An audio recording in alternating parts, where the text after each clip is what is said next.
Hey, dear listeners, Darcey and Stacey, let's watch. Something a little bit more glam. Like yacht life. Yeah, well, I kind of felt that too. And it was more like Gilligan's Island. Exactly, it was like that kind of boat, swear to God. I'm so glad that Georgie's been putting all the efforts that he's been putting in on this trip to Miami, and Shannon even notices it. So for Shannon to notice it really hits home. It makes me feel I have a good guy by my side. So I haven't been commenting on the recent episodes because there wasn't really much to say. It was mostly going to the pageant and the fashion show, and I really don't know anything about those things, and I don't think y'all want to hear me say anything about it, so I don't publish anything. But I will comment that at the beginning of this episode, I'll comment about little bits and pieces that I was observing over the past couple weeks. One moment, so Darcey, they're in Miami, and they visited a friend of Darcey and Stacey's, the wife of Ray Allen, a former supersonic from back in the day, which breaks my heart because we no longer have a basketball team in Seattle. For those who don't know, our basketball team was stolen away from us and sold away from us. I'm bitter about it, and Ray Allen was one of those rising stars that we thought maybe we could reboot our franchise, and then we lost her. Anyway, point is that it's Ray Allen. He's top 20 NBA players of all time. Darcey and Stacey are friends with his wife and kids, and their kids are friends with, their kids. Anyway, so they visit them, and one of the things that happened that I can comment on is that Darcey was upset at Georgie because Darcey was comparing Georgie to Ray Allen, in that she was looking at the way they're a power couple, Ray Allen and his wife. I forget her name, actually. I should know her name, but Darcey was becoming insecure about that because she was comparing her and Georgie to her friends. And I'm thinking, well, by anyone's standard, if you're comparing yourself to Ray Allen and his wealth and his wife and all her successes, like, everyone's a loser. And it's normal to do that, right? We are prone to that. We'll compare ourselves to our friends. But you would think that you would have some personality foundation that you could say, well, I mean, I'm not going to compare my boyfriend to Ray Allen. It's like, but you would think you'd have a part of you that would say, well, that doesn't make a lot of sense. And plus, just because Ray Allen is Ray Allen and Ray Allen's wife, I got to look up her name. Shannon Walker Williams is her name, according to the internet. And apparently she's an actress. I'm guessing I've seen her in things before. If I just saw that scene, I'd be like, I don't know. But given everything we've seen about Darcey, here's my point, is that it points to an insecurity that Darcey has that we've seen. And it's hard to know because she doesn't really talk about these things, but when we piece together all little bits of data, it points to a sense of insecurity, a solution. When we have insecurity, when we feel worthless, when we feel unlovable, we will always turn to some solution, and if we aren't guided well and we don't have good models to follow and we're not in therapy, then we will often find a destructive solution to our problem of worthlessness. And some people will latch on to, well, society seems to really revere rich and famous people that have fancy things, people that look perfect, people that don't look old, people that have, big houses and all the fashion stuff. And when you lock on to that, because that's a true thing, society does absolutely revere those kinds of things in a very broken way. I mean, there's nothing wrong with liking a thing. I like Star Wars or Parks and Recreation, the TV show or something. You can like something. You can sort of nerd out on it and have some, what do they call it? When you see a star, and you're like, oh my God, it's a star, nerd out on that. Anyway, be a stan, for example. It's okay, but it has to be balanced. It has to be within an overall moral structure, an overall understanding of what is good in life and what is important in life. And of course, being a fan of something or revering something is one thing. It's another thing if it defines you and you have no other place to turn. Because, like, for example, for me, if you took away Star Wars, if you took away Parks and Recreation, if you took away all the other things that I love, my life is the same.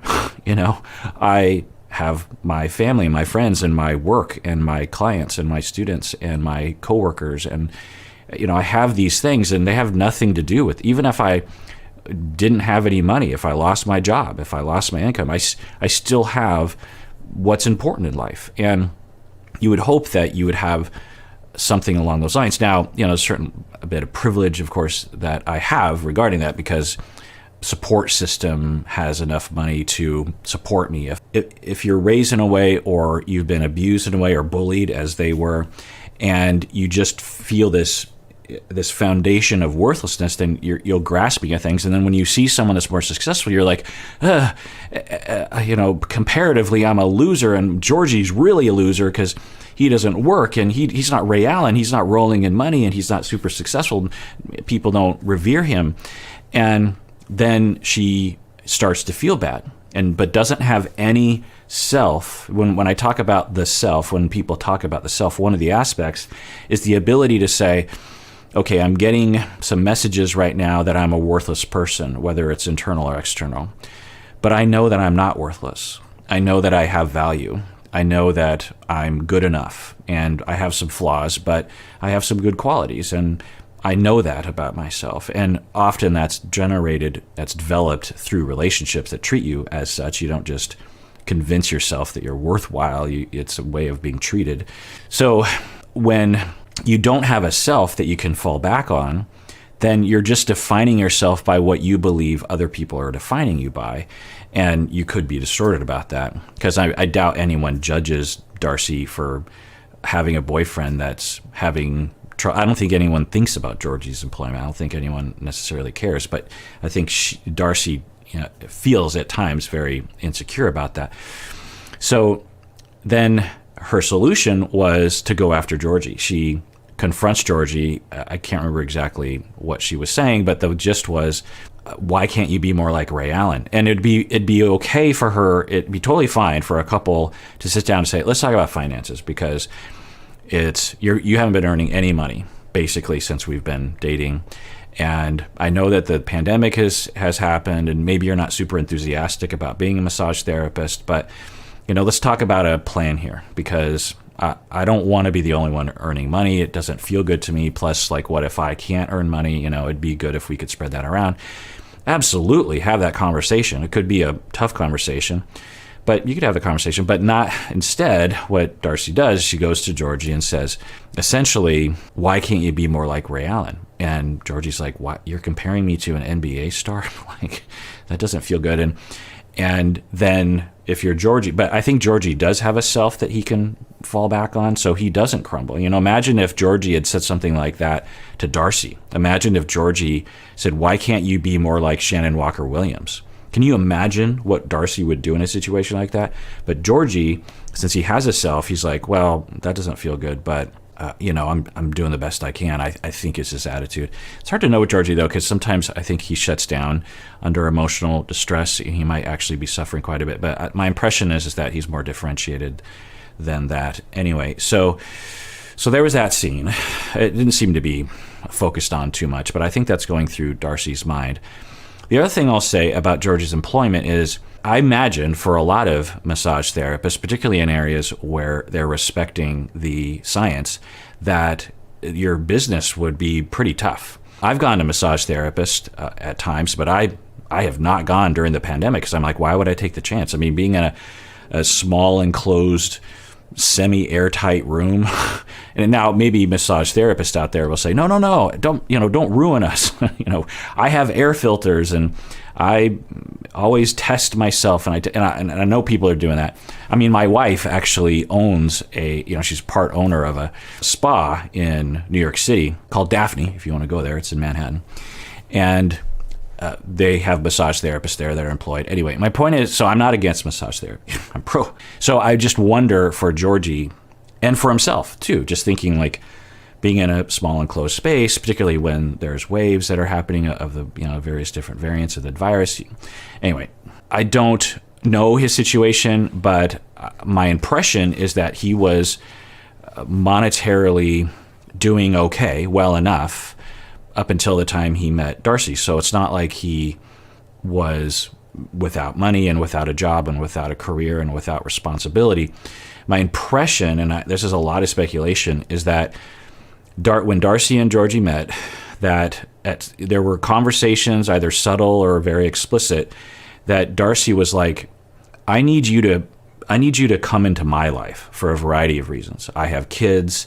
I'm on reality TV. So you got to come to Connecticut, frequently, or move to Connecticut eventually.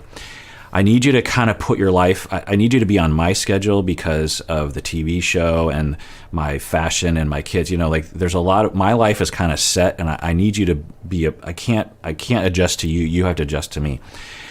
And I'm guessing that Georgie was like, cool, I don't think it was coercive. I think it, was a subtle agreement between the two of them. And I think a part of that was that Georgie wasn't able to continue his career very easily, or it's hard for him to start a different career anew given those adjustments that he has to make. Am I pro Georgie? Yeah. I think I have that bias. So, maybe he's a complete irresponsible jerkface. I don't know. Now, maybe Georgie also is like, this is kind of a sweet deal. I don't have to work and I can just chill. Given Georgie's demeanor, I can imagine him kind of being that way. I don't hear about him playing video games all day, so I don't know what he's doing all the time, but I wouldn't be surprised if secretly, or even not so secretly, he would say something like, well, it's kind of sweet, she has a lot of money, and I'm not super fancy, so I don't need things to be awesome. And, eventually I'll get my career going. But I'm at a phase right now where I kind of like relaxing. And being there for her. We could imagine that being true as well, of him saying, well, if I work a lot, I can't emotionally be present. I can't be constantly there for Darcey, and sometimes bad things can happen. I don't know. I'm speculating. I don't really know. But there's another developing story that's happening again, which is that Darcey and Stacey and others are complaining, Darcey and Stacey's friend, about Georgie mooching. And from the beginning, what I have been saying is, does Darcey ever say, I don't want to buy those things? Because the things that they identify, it's like, I've bought him fur jackets, and we've gone on trips, and I pay for this and I pay for that. And I'm like, the question I would want to ask Darcey is, have you ever said, I'm not going to do that? I'm not going to buy you that because I'm on a budget and I need you to buy your own stuff. Have you ever said that? Because my impression is that Darcey buys him things because she likes to buy him things, or she wants him to look a particular way, or she doesn't think about it at the moment because she doesn't care because she has a lot of money. I don't know. So it's, if we saw a situation where Darcey was like, hey, Georgie, you're cut off. I'm not buying you, or I'm not buying you that jacket. That's too extravagant. And then Georgie was mean and hostile or pressuring or pouty or something, then we would say, okay. But that's, at least we've never seen that on camera, to my knowledge. But we're right back to where we were last season, where there's this, complaint that I wonder if Georgie's like, well, yeah, I like those things, but I thought she bought those for me willingly. Now I'm here. Now I'm being yelled at like I'm in it for I'll sell all this stuff back to you. I'll give it all back. I just want to be with you. Like, is that okay? I don't understand. Like, what's happening? So I don't know. Now, maybe Georgie is a huge mooch and he is a horrible human being, but we haven't seen evidence of that on the show. Anyway, let's go back. Thank God. Hey! Yes! You made it! Thank God, my baby. Hey, What's up, Ray Ray? give everybody love. Hey! Oh, the other thing I wanted to say about what Darcey said was that, by the way, someone yelled at me online and said, you talk too much. You don't show enough of the show. And I agree, 100%. There are certain criticisms I'll get where I'll be like, huh? Or it'll really hit me in a tender place. I know I talk too much, so I'm okay with being criticized in that way. I'm trying, okay? But what Darcey was saying was that Georgie got them, but how would he pay for it if he doesn't have money? Anyway, got them a boat to go on last episode, and when they showed up, it wasn't the boat that he had reserved. It was more of a fishing boat and not a fancy yacht. And so there was some discussion around that. And I'm just thinking, a boat's a boat. If you're going fishing, who cares? But anyway, but of course it doesn't lend itself to Instagram. I don't know. The materialism of our society is really hugely just problematic. I'm not the first person to say that, obviously. I mean, Karl Marx probably talked about it centuries ago, or however long Karl Marx was writing, was it 150 years ago? Anyway, but sometimes on the show, I'm just like, because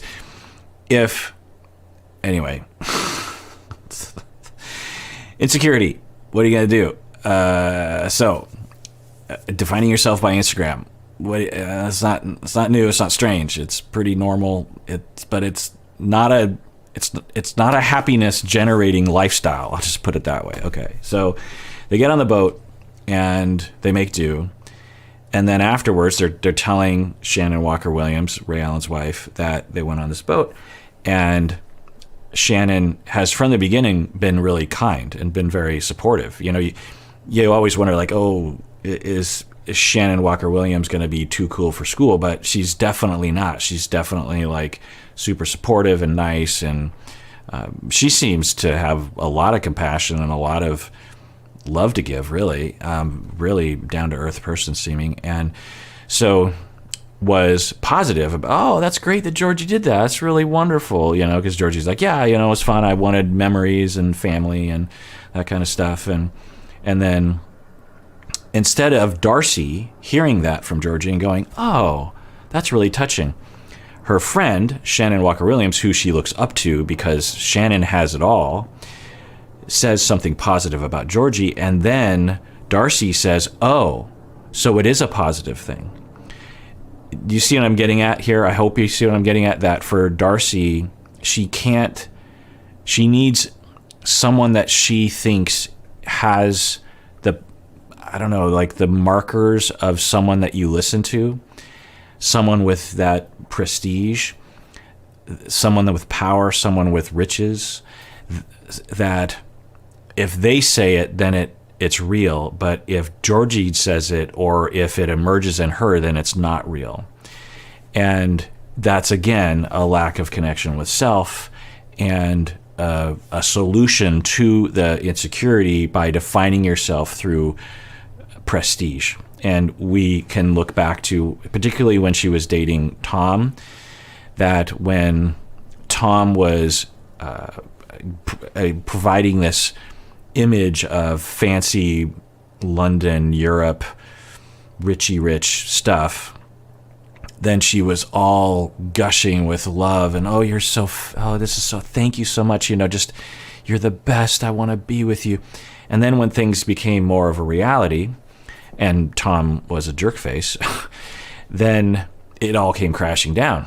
It's like, and we wonder if that was what was happening with Georgie. Is like Georgie comes into her life, he just seems like he's fashionable and good looking and he's photogenic, and so everything's fancy. And then pandemic happens and you're locked in a room and it's like, oh, everyone farts and poops, and so everything's going to be just normal. It's not fancy anymore. And then I don't have that outside validation. And we can see Darcey and perhaps Stacey as well constantly chasing that. And being on a reality TV show wouldn't help. But let's get back to the show.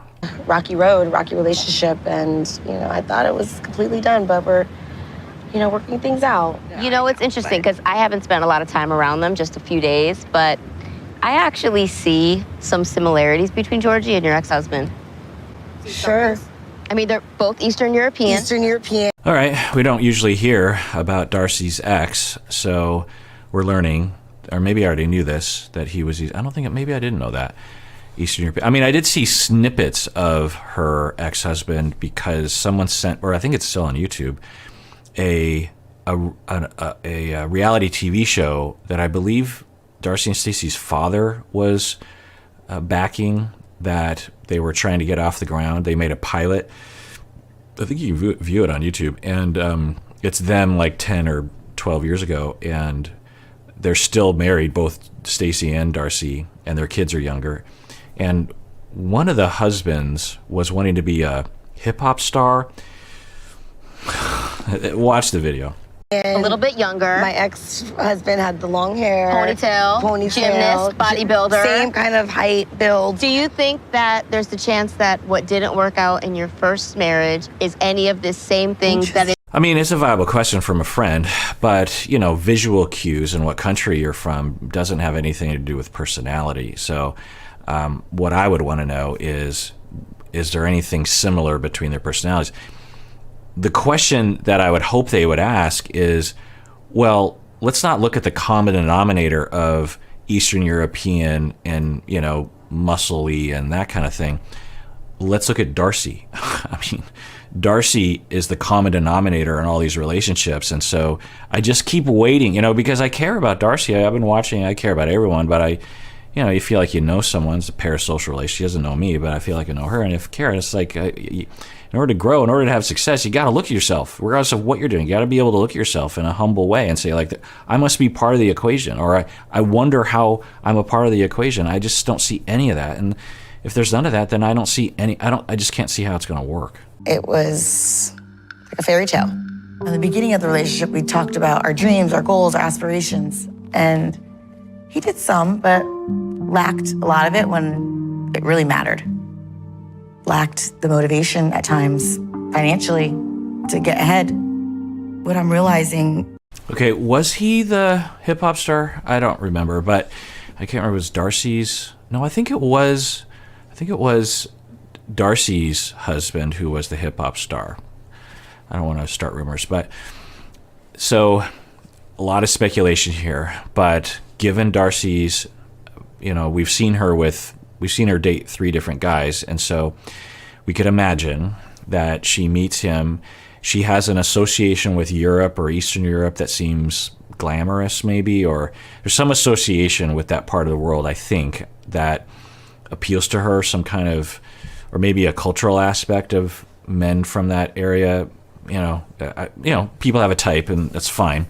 So for her, we could imagine that, given my hypothesis about her insecurities, not derived by her, but by the way she was treated, guessing has to do with the way she was raised and with the bullying that she experienced, partially, maybe also the loss of her brother, I'm not sure. So these insecurities, making her identify a solution of fancy things and prestige are the answer. You know, we could see that when you're bullied, because we've seen pictures of them, and they would talk about how they were made fun of for their fashion and their hair. They were called monchichi, you know, because of their curly hair.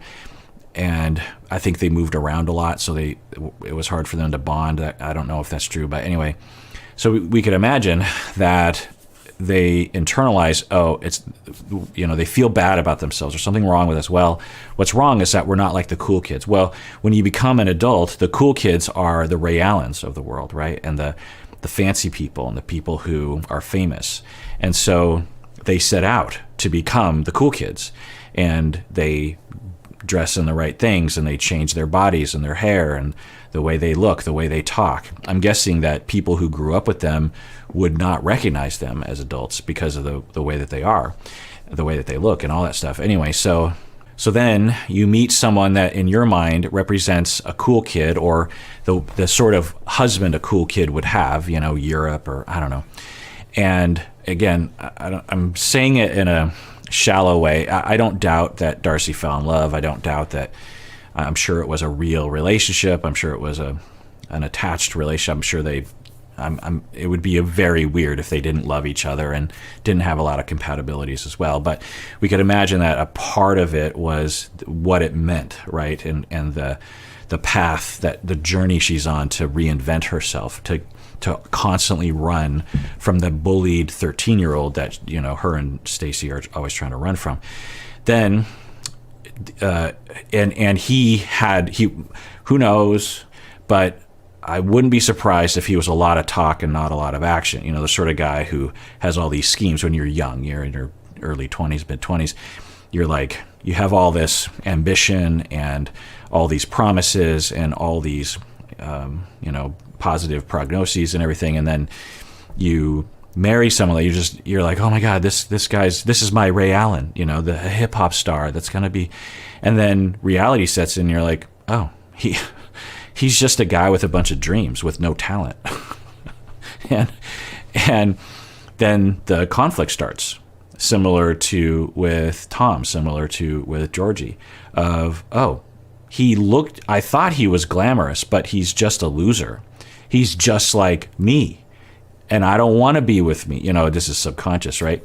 He's that bullied 13-year-old, but he's just acting like he's not, but he is. And so, which is interesting, is you might internalize the bully, and then you start bullying someone, making them feel like crap. That's interesting to think about. I never thought about her internalizing the bully. But anyway, a lot of speculation. I'm just making up stories at this point. I mean, Darcey could be like, no, there's this and that, and I would, I'd totally believe that. So, but I've seen a lot of data, so I got stories in my head. Anyway, so then the reality sets in, and who knows, there probably was other conflict. They're young and having kids, and so the conflict sets in, and then it's like, oh, this doesn't feel good. This is not the path. This is just me sliding back into Nerdville, where I'm going to be bullied. This guy is not going to help me get there. I need to get rid of him. And in addition, he's just not a very, compatible person with me for a variety of reasons anyway. And then we see she meets Jesse, and she goes, oh, I can go on this reality TV show. This is my path away from the bullies. And then it doesn't work with Jesse. And it's like, well, Tom, this guy seems like he's my path out of the bullies, because look how fancy he is, because how photogenic he was, and the sort of clothes he wears. His Instagram was just blinged out and in a very English way. I don't know how to put it. That didn't work. And then Georgie, it's like this constant running, and it's like, well, Georgie, he's also a loser now too, and that. Am I making sense? Let me know in the comments what you think about this. This whole story that I'm telling myself, which could all be fabricated, but does this resonate with you? I'm curious, because I feel like I'm piecing a lot of little things together. Talking with Shannon is that Georgie has a lot of these qualities too, and it's like, whoa, wait a second here. And just briefly, that again, a friend that knows nothing about Georgie, doesn't know him at all. The friend says, there are a couple superficial similarities between Georgie and your ex-husband. Does that mean Georgie is a loser? And then Darcey immediately is like, oh, what? She goes from, I don't know about Georgie, to Shannon Walker-Williams saying something positive and saying, oh, Georgie is great. And then Shannon Walker-Williams says, well, he has these, oh yeah, he's terrible. And we've seen this before as well, right? When she goes to Georgie's ex-wife and she starts utterly talking crap, which is not uncommon among former partners, particularly if you broke up in a, non-amicable way. And you go to that person, especially if they're undifferentiated, they're just going to talk crap the whole time. And so, it shouldn't have surprised Darcey. And then Darcey just takes it hook, line, and sinker, because she doesn't, it's possible that she literally doesn't know how to think for herself. That she literally, because of the way people are raised, and I've hypothesized that Stacey is the same, but just in a different way. And we saw evidence of that season 1 we don't get a lot of data on Stacey, so it's hard to tell. But I wouldn't, of course, be surprised if they didn't have a similar issue. There was a lot of times that I was disappointed from my ex, and I just didn't see the motivation in him. He didn't have the motivation to, that drive that I thought that he was going to have. He would talk about all these things that he wanted to do, but never really took a lot of action towards it. And that's kind of the same vibe I feel from Georgie, but I just don't see him have that drive. And maybe it bothers you that much more because it brings up old wounds. Yeah. Okay, I mean, in and of itself, that's totally fine if that's a preference of someone like Darcey, of just like, yeah, he just doesn't have any motivation. There's a lot of talk, but does Georgie have a lot of talk? I don't know if Georgie has talk. Does Georgie lack motivation? Maybe. Is Georgie depressed? It's a possibility. I mean, the pandemic has taken a toll on a lot of people. It's something the show doesn't really go into, but the past number of seasons we've been watching have all been shot during the pandemic, and we all know what it was like, particularly if you grow up in an area where people, again, respected the science. And of course, people have been dying. Anyway, it's a sad time.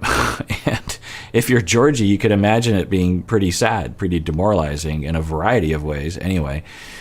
But in and of itself, it's totally fine to have that as a deal breaker. Just like, yeah, I mean, my partner just lacks motivation. Just they don't have any ambition. They just sit there and do nothing, and they don't seem to have any drive. That's usually not because the conclusion often is, well, they're just a loser.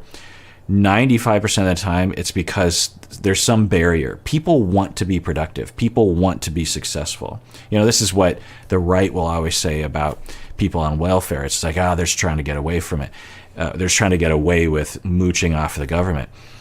I've worked with a lot of these individuals, and I can tell you that the vast majority, I mean, occasionally you get people that are trying to mooch off the government or anyone, but most people feel good when they can be independent, feel good when they earn their own living. But when you oppress people, when people have bad luck, when they have a medical bill that they can't pay and they have to, take out a loan and then the interest destroys them, or their kid is struggling in school and they have to constantly pull away from work and then they get fired, or whatever. There's a variety of ways that can lead to someone struggling financially, such that it becomes almost impossible to live unless you just take money from others wherever you can get it, including the government. But if you can help people and you can take away those barriers, people want to work. They want to be successful. They want to feel good about themselves. So what is the barrier for Georgie if that's happening? He's talked about how bad it makes him feel. I think he says emasculated. And I'm just guessing that there's a path there. But of course, what Darcey and Stacey will conclude is that Georgie is scamming Darcey and Stacey. I don't know. I'm not a therapist. No, but it totally makes it's sense. Possible I never thought of it like that. That it could be like right. a real trigger for you, where you see something small and you're like, this is interesting. I'm like, here we go again. And subconsciously, like, oh boy. It's possible. Could be, yeah. That's actually interesting and true. And Shannon Walker-Williams is, I think, helping in this moment, being a helpful third in the triangle. That's saying, I think, and your ex-husband had a lot of problems and was a really bad experience for you. And when Georgie shows a small sign of it, you overreact. I think that's what Shannon is saying, and I think Darcey might be agreeing with that. If that's true, I could see that being a viable hypothesis. I admire Darcey so much that she's still willing to give Georgie another chance. Like, there is a very special person that is willing to give second chances. So I don't know. I mean, of course I'm concerned for her. I hope if I just want to say, second chance for what? Second chance. I mean, me and my wife, we are not, there's no fighting happening right now. What if I just walked in there, you know what? I'm going to give you a second chance. Huh? So what was the first chance? Why am I getting what happened? What did Georgie do? What did Georgie do? Like, I keep waiting for, the whole last season, and then this season's all about the recovery from what did Georgie do? Did he cheat on her? No. Did he stand up for her against Jesse? Yeah. Did he ask her, please don't meet up with my ex-wife? That feels bad to me. And did he say nicely? Did he frequently reach out to Darcey and say, like, hey, could we talk about this? Was he frequently very kind in those conversations and giving and putting himself in the back, not prideful? Yeah. Was he attacked routinely for things a friend said, and for having some of his own cash in his sock drawer? What's wrong with that? Was he berated and attacked and accused and stuck by you through thick and thin, and then when you gave the ring back in a nice way, did he not cry? Was he, I don't understand what's the second chance. Now, of course, Shannon has no idea because she's just taking Darcey's word for it, so I don't know. All right, well, that does it for that episode. Everyone out there, please take care of yourself because you deserve it. You really, really do.